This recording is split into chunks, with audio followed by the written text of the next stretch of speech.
SWTV, Tombola Bilenge ya Congo. La création d'une structure spécialisée pour lutter contre la corruption. On va moderniser ces structures pour traquer tous les corrupteurs. Puisque ce pays ne pourrait se développer que lorsqu'on aura combattu dans une large mesure la corruption. Sinon, ça n'avancera pas. L'UDPS écrit à l'annulation de ces élections parce que ayant été organisées dans l'illégalité. Vous avez été dans la cellule qui a confectionné le règlement intérieur. Pensez-vous que le bureau définitif de cette assemblée est dans l'illégalité et de surcroît il y a quelques irrégularités que moi j'avais soulevées déjà à l'Assemblée provinciale. Lorsque vous lisez les règlements intérieurs qui a régi l'Assemblée, la législature passée et qui nous a régi pendant la période provisoire, on conférait à notre Assemblée la mission de valider les mandats, de mettre en place un bureau provisoire, valider les mandats, rédiger les règlements intérieurs. Nous avons validé les mandats. Il y en a qui ont, après validation, ont abandonné, ont opté pour aller à l'Assemblée nationale ou ailleurs. Notre bureau provisoire s'est permis de valider les mandats des autres, de leurs suppléants, alors que ça ne rentre pas dans ses attributions. Ça je l'ai dit dans la salle. Votre règlement intérieur a-t-il reçu le quitus de la Cour constitutionnelle? Non. Maintenant, lorsque nous adoptons les règlements intérieurs, lorsque vous lisez l'article... Mais lorsque vous dites non, de ce quoi les élections doivent être annulées? Attendez, mais absolument, normalement. Je ne dis pas ça parce que ce qui s'est passé, nous avons perdu. Non, ici c'est les droits. Lorsque vous lisez l'article 160 de la Constitution... Mais aussi 112. Non, écoutez, 112 concerne exclusivement l'Assemblée nationale. OK? Puisque j'ai entendu d'autres juristes interpréter, ça concerne l'Assemblée nationale. Mais lorsque vous allez à l'article 160, ça concerne exclusivement la Cour constitutionnelle. Je dis bien la Cour constitutionnelle. Et là, on donne les missions à la Cour constitutionnelle. Elle est notamment chargée d'examiner la conformité des lois et des actes ayant force des droits, des lois plutôt. Et parmi les actes ayant force des lois, il y a les règlements intérieurs. Et on dit cet examen est préalable à l'entrée en vigueur des lois et des actes ayant force des droits. Alors, si Mais il est aussi dit que le gouvernement peut expressément demander à ce que ces délais soient réduits. Voilà. Mais cela n'a pas été fait. Je peux vous dire, jusqu'au jour d'aujourd'hui, la Cour constitutionnelle n'a pas encore réceptionné un bon nombre de règlements intérieurs. Merci, nous allons prendre... Donc, ce sont là des raisons des droits qui peuvent faire qu'on annule, puisque lorsqu'il y a l'illégalité, tout ce qui est basé sur l'illégalité, ça tombe. Il renvoie s'inédier des élections de gouverneurs quelques jours seulement après. La CENI publie son calendrier et fixe ces élections au 10 avril 2019. Visiblement, est-ce que c'est un bras de fer qui s'installe entre les deux institutions? Quelles institutions? La CENI et le président de la République. Non. En quoi il y a une contradiction? Parce que les élections étaient prévues, je crois, pour les 25.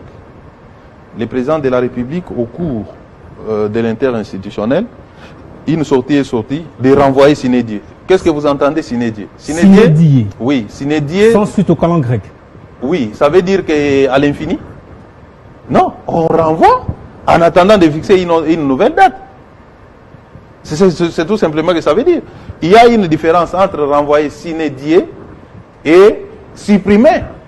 Renvoyer s'inédier ne signifie pas qu'on a supprimé les élections. Les élections... Donc vous êtes d'accord pour sa tenue au 10 avril? J'ai dit, vous me posez des questions différentes. Vous dites que par le fait que le président ait dit s'inédier et que la CENI fixe la date, donc ça veut dire qu'il y a une confrontation. Non. Est-ce que la CENI s'est accrochée à la date du 25 qui était prévue? S'inédier signifie à une date ultérieure. Et cette date devra être fixée et l'autorité compétente pour fixer la date, c'est la CENI. Donc c'est là que se trouve ma deuxième question. Ça veut dire que vous concédez à concourir. Ce n'est pas à moi de vous dire sur ce plateau que je concède ou pas, puisque ce n'est pas moi qui ai pris la mesure.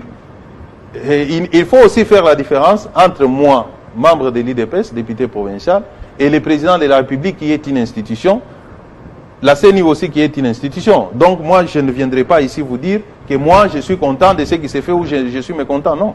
Et moi, je lis, j'interprète, j'examine, c'est tout. Parlant de ces élections à venir, vous avez aligné des candidats un peu partout pour le poste de gouverneur de province. Après ces scandales de corruption, vous êtes minoritaire dans beaucoup des assemblées. Pensez-vous gagner? Je crois bien que le tout va se passer dans la salle. Ici, à Kinshasa, nous avons un ticket de candidat gouverneur, nous en avons en Bujimaï, et partout ailleurs, comme vous le dites, dans les Kassai. Nous attendons, les urnes vont parler, c'est tout. C'est une bataille, on vous reproche aussi de ne pas très bien préparer les élections au sein de l'UDPS. Avez-vous resserré les rangs Peter Kazadi avant le 10 avril? Je vais vous dire une chose, c'est que les autres ne disent pas. Pour certains, préparer les élections, c'est distribuer de l'argent. Et ça, même les députés de l'IDPS avaient exigé l'argent du parti. Que les partis leur donnent de l'argent. Et les partis à dignette, remettre de l'argent de cette manière-là, c'est tremper aussi dans la corruption. L'IDPS, nous nous sommes battus contre la corruption. Nous venons aujourd'hui au pouvoir pour rééditer ce que nous avons combattu hier, ça ne marchera pas. On a fait appel à chacun de nous de voter en âme et conscience et de voter la liste du parti. Donc c'est ça le problème. S'il y en a qui attendent que l'IDPS sorte de l'argent pour les soudoyer afin de conditionner leur vote, s'il faut tout perdre, on perdra. C'est tout. Nous sommes dans une logique où nous combattons la corruption. Nous n'allons pas, puisque nous devons aller au pouvoir, faire ce que nous avons condamné. Nous voulons que la démocratie joue. S'il y a des gens qui votent par conviction, puisque tel candidat ou tel autre a un projet de société qui va profiter à notre nation et qu'il les vote sans être conditionné au préalable par de l'argent, je pense que c'est ça la véritable démocratie. Et c'est cette démocratie-là que nous voulons. C'est cette démocratie-là que le président Félix Tshisekedi s'est investi à accomplir dans ces pays. Une question claire et nette. Êtes-vous en danger de mort? Je reçois beaucoup d'appels anonymes qui me menacent. Si on en est là, on a retardé l'installation du Sénat, c'est vous, on va vous brûler et tout ça. J'ai des messages, des appels comme ça. Aussi, il y a cette campagne médiatique qui est faite contre ma personne. J'ai subi tout ça. J'avais décidé de ne pas parler. J'ai accepté de venir sur votre insistance, mais aussi sur l'insistance de ma base qui voulait me voir m'exprimer. Ici, je regarde le peuple dans les yeux. En une minute. Je me suis battu depuis mon jeune âge. Il y a eu des occasions où je pouvais prendre des millions. Il y a eu des occasions où je pouvais devenir ministre. Il y a eu des occasions où je pouvais devenir PDG. Je n'ai pas trahi. Ce n'est pas aujourd'hui que l'IDPS est au pouvoir. Félix Tshisekedi, président de la République, que moi je vais vendre mon âme pour 20 000, 30 000, 50 000 $. Je ne le ferai jamais. Je ne le ferai jamais. Merci. J'ai une conscience tranquille. Et ceux qui m'accusent, ils m'accusent gratuitement.